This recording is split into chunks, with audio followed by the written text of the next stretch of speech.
시간에 우리에게 주시는 하나님의 말씀은 구약성경 열왕기상 15장 1절로 8절까지 말씀입니다. 구약성경 541페이지 열왕기상 15장 1절로 8절까지의 말씀을 함께 교독합니다. 제가 열왕기상 15장 1절의 말씀을 공독합니다. 느밧의 아들 여로보암 왕 18째 해에 아비암이 유다 왕이 되고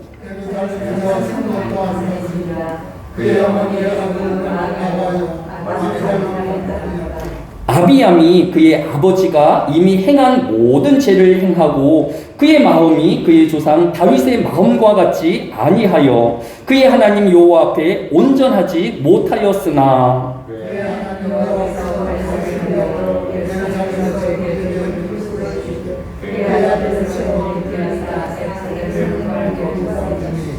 이는 다윗의 햇사람 우리아의 일 외에는 평생의 여호와 보시기에 정직하게 행하고 자기에게 명령하신 모든 일을 어기지 아니하였습니다.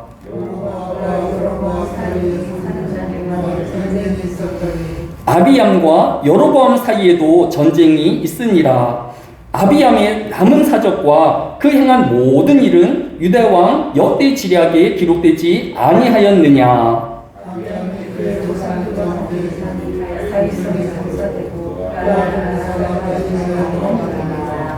아멘. 열왕기상 하는 이스라엘이 북이스라엘과 남유다로 나누어진 시기를 역사적으로 기록하고 있습니다. 일반적으로 북이스라엘은 우상을 숭배하고 하나님 앞에 죄를 짓는 민족으로 기억하는 반면 남유다는 예루살렘 성전을 중심으로 하나님께 대한 믿음을 지키고 또 예배 중심의 신앙 중심으로 산 민족으로 기억하고 있습니다. 오늘 본문인 열왕기상 15장 1절에 보면 느밧의 아들 여로보암 왕 18째 해에 아비암이 유다 왕이 되고 라고 하였습니다. 우리가 생각하였던 것처럼 남유다의 왕들이 또 백성들이 하나님을 예비하며 믿음으로 사는 민족이 되지는 못하였던 것을 볼 수 있습니다. 오늘 본문에 나오는 북이스라엘의 첫 번째 왕인 왕시대의 남유다의 왕이었던 3명의 왕의 이야기가 차례대로 나타나고 있는 것을 볼 수 있습니다. 먼저 남유다의 첫 번째 왕이었던 르호보암은 17년 동안 왕으로 있었습니다. 그런데 이 르호보암에 대한 평가는 바로 앞장인 열왕기상 14장 21절 이하에 기록되어 있습니다. 우리 같이 찾아서 남유다의 첫 번째 왕에 대한 성경의 평가가 어떠하였는지 살펴보겠습니다. 열왕기상 14장 21절 이하를 같이 읽습니다. 시작. 솔로몬의 아들 르호보암은 유다 왕이 되었으니 르호보암이 왕이 오를 때의 나이가 41세라. 여호와께서 자기 이름을 두시려고 이스라엘 모든 지파 가운데에서 택하신 성읍 예루살렘에서 17년 동안 다스리니라. 그의 어머니의 이름은 나아마요 암몬 사람이더라. 유다가 여호와 보시기에 악을 행하되 그의 조상들이 행한 모든 일보다 뛰어나게 하여 그 범한 죄로 여호와를 노하게 하였으니 이는 그들도 산 위에와 모든 푸른 나무 아래에 산당과 우상과 아스라상을 세웠습니다. 그 땅에 또 남색하는 자가 있었고 여호와께서 이스라엘 자손 앞에서 쫓아내신 국민의 모든 가증한 일을 무리가 본받아 행하였더라 라고 하였습니다. 믿음으로 살려고 생각하였던 또 예루살렘 성전 중심의 예배 중심의 삶을 살 것이라고 기대하였던 유다의 왕과 또 그의 백성들은 우상을 숭배하였으며 또 남색하는 자들과 함께하는 민족이었던 것을 볼 수 있습니다. 하나님께서 이스라엘 백성에게 가나안 땅을 허락하신 이유 중에 하나가 이 가나안 원주민들이 우상을 숭배하고 또 동성애 숭배와 이 남색하는 죄를 지었기 때문에 그들을 심판의 목적으로 이스라엘 백성들의 멸망을 당하고 이스라엘이 그 땅을 차지한 것 아니겠습니까? 그러한데 이제 이스라엘 백성들이 우상을 섬기고 남색하는 자가 늘어가는 형편에 있었던 것을 볼 수 있습니다. 그 이전에 가나안 원주민들과 똑같은 죄를 반복하고 있는 것을 볼 수 있습니다. 한마디로 르호보암의 17년 동안의 왕의 삶은 세상의 욕망과 또 정욕의 욕망으로 사는 삶이었다라고 성경이 평가하고 있는 것을 볼 수 있습니다.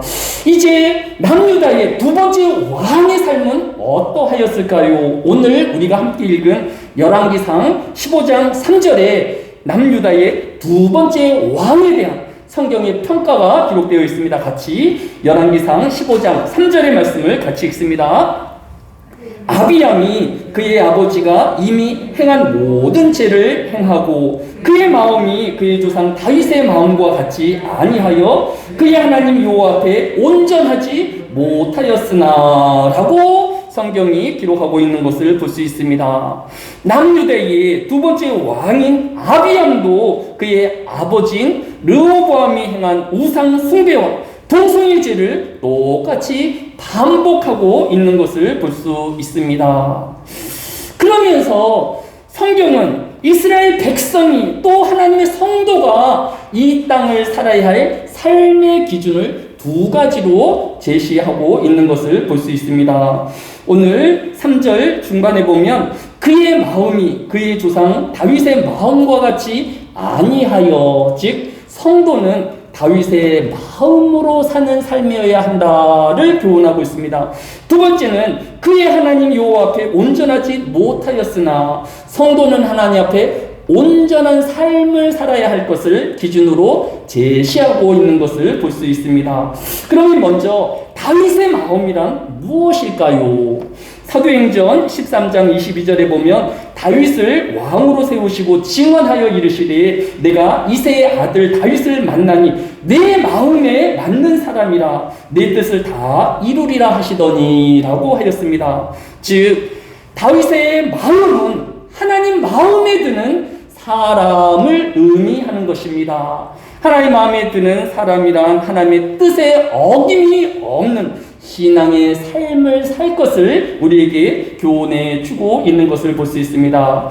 따라서 성도의 삶은 하나님의 뜻에 어긋나지 않는 삶을, 신앙의 삶을 살아야 할 것을 교훈하는 것입니다. 두 번째로 하나님 앞에 온전한 삶을 살 것을 우리에게 요구하고 있는 것을 볼 수 있습니다. 우리는 하나님 앞에 피조물입니다. 어떻게 창조주 하나님 앞에 우리가 온전한 삶을 살 수 있을까요? 아무리 의롭게 산다 하여도 또 정직하게 산다고 하여도 그 창조주 하나님 앞에서는 여전히 부족한 자요 또 죄의 모양으로밖에 나타날 수 없는 것입니다. 우리는 어떻게 온전한 삶을 살 수 있는지를 교훈하는 성경 구절이 에베소서 4장 13절입니다. 우리가 다 하나님의 아들을 믿는 것과 아는 일에 하나가 되어 온전한 사람을 이루어 그리스도의 장성한 분량이 충만한 데까지 이르리니 라고 하였습니다. 하나님이 요구하시는 온전한 사람은 예수 그리스도를 믿는 일이고 그의 아는 일에 하나가 되는 것이며 또 그리스도의 장성한 분량에 있는 것이라고 교훈하고 있는 것을 볼 수 있습니다. 정리하면 성도는 하나님의 뜻에 어긋남이 없는 믿음의 삶을 살아야 할 것입니다. 또 예수 그리스도를 믿는 신앙과 또 그 삶을 실천하는 신앙의 삶을 살아야 할 것을 우리에게 요구하는 것을 볼 수 있습니다. 지금까지 설명한 것처럼 유다의 첫 번째 왕인 르호보암도 두 번째 왕인 아비암도 하나님의 뜻에 합당하지도 않았으며 온전하지도 아니하였고 심지어 우상 숭배와 남색함으로 그의 삶들을 다 허비하며 살아버렸던 것을 볼 수 있습니다. 그런데 왜 하나님은 이 남유다를 그대로 남겨두셨을까요? 그 비밀이 오늘 본문인 4절에 기록되어 있습니다. 오늘 본문 4절에 보면 그의 하나님 여호와께서 다윗을 위하여 예루살렘에서 그에게 등불을 주시되 그의 아들을 세워 뒤를 잇게 하사 예루살렘을 견고하게 하셨으니 라고 하였습니다. 이 남유다의 왕들이 또 백성들이 우상을 숭배하며 또 남색하는 죄를 지었지만 멸망시키지 아니한 것은 하나님과 다윗의 언약이 있었기 때문입니다. 사무엘하 7장 8절 이하에 보면 그러므로 이제 내 종 다윗에게 이와 같이 말하라. 만군의 여호와께서 이와 같이 말씀하시기를 내가 너를 목장 곧 양을 따르는 데까지 데려다가 내 백성 이스라엘의 주권자로 삼고 내 수완이 차서 내 조상들과 함께 누울 때에 내가 내 몸에서 난 씨를 내 뒤에 세워 그의 나라를 견고하게 하리라고 약속하여 주셨기 때문입니다. 하나님은 하나님의 마음에 합한 삶을 사는 다윗을 칭찬하시며 그의 자손의 왕국이 견고할 것을 언약하여 주신 것입니다. 따라서 하나님은 다윗의 자손들의 나라를 보호하여 주시고 견고케 하여 주신 것입니다. 다만 사무엘하 7장 14절에 보면 나는 그에게 아버지가 되고 그는 내게 아들이 되리니 내가 만일 죄를 범하며 내가 사람의 매와 인생의 채찍으로 징계하려니와 라고 하였습니다.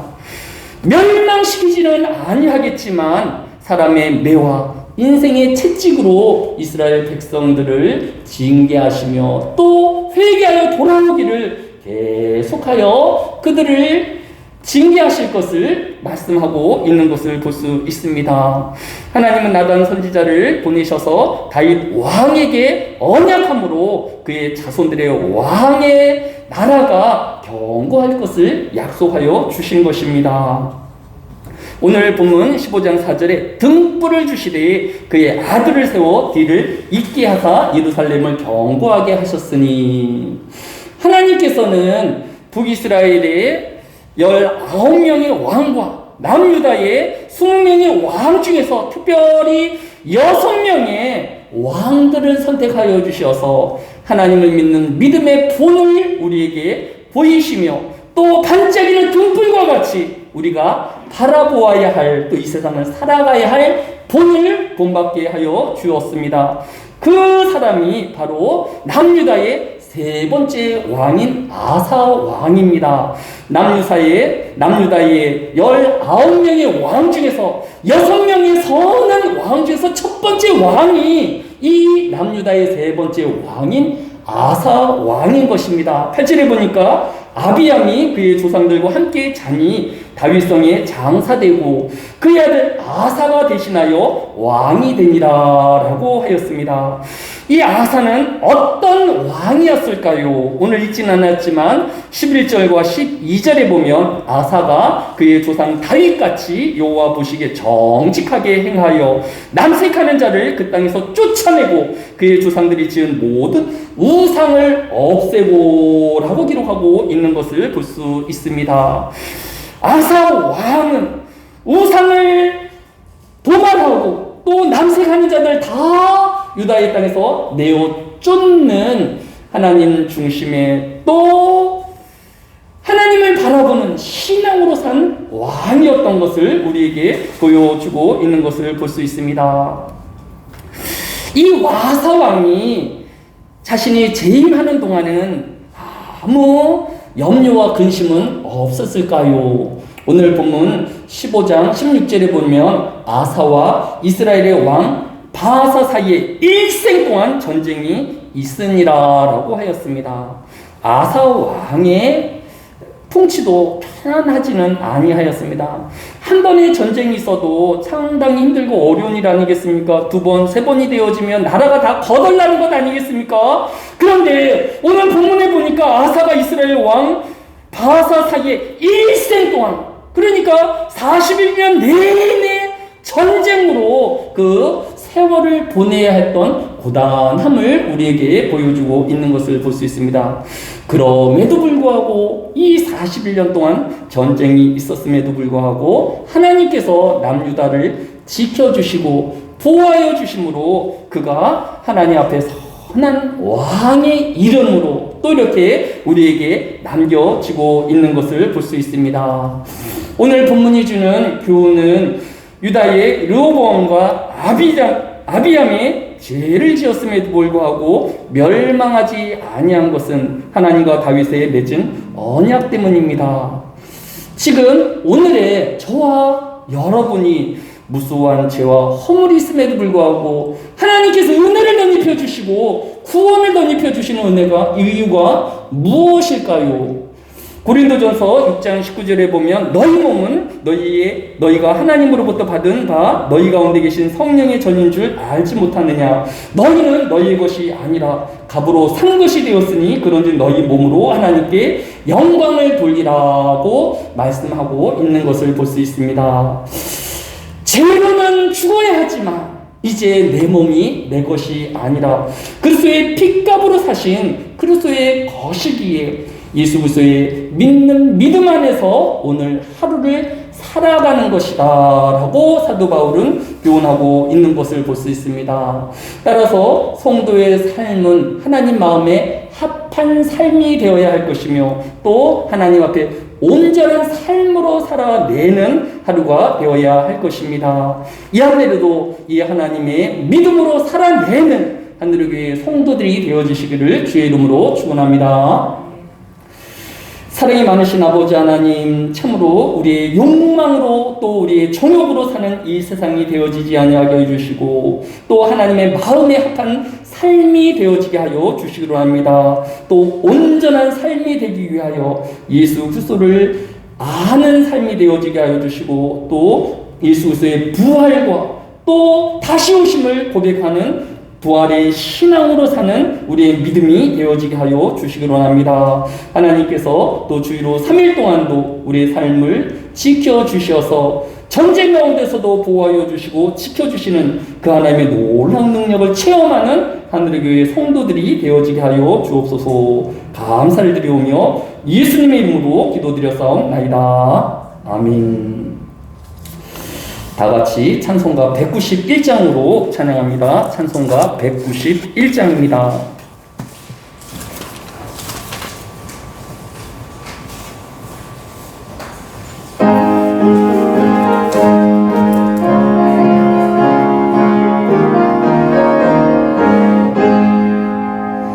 내가 매일 기쁘게 순례의 길 행함 주의 팔이 나를 안보함이요 내가 주의 금복을 받는 참된 비결은 주의 영이 함께함이라 성령이 대신에 할렐루야 함께하시네 좁은 길을 걸으며 밤낮 기뻐하는 것 주의 영이 함께하시네